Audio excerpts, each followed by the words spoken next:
Šito bijojau labiausiai. Bet damos apie tai nešneka.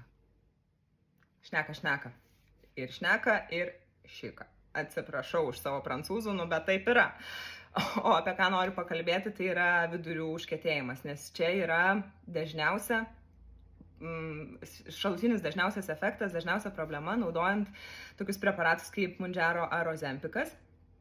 Ir iš tikrųjų norėjau šitą video įrašyti kur kas anksčiau ir pasakyti, kad man tai šitos problemos nėra, man taip gerai, varau kasdieną, viskas čiki-piki.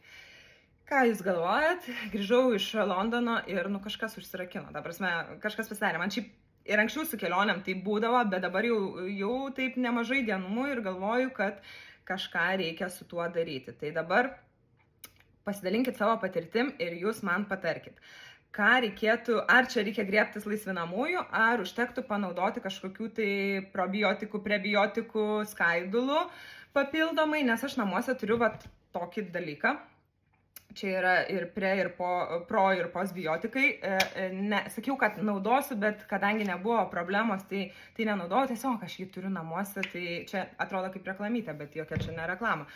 Nes net nesu atsidarius. Tai galvoju, ar toksai dalykas padėtų, ar reikia kažko jau rimtesnio. Viena pažįstama naudojanti irgi šitus preparatus patarė tokius Dr. Ohhira geliukus naudoti.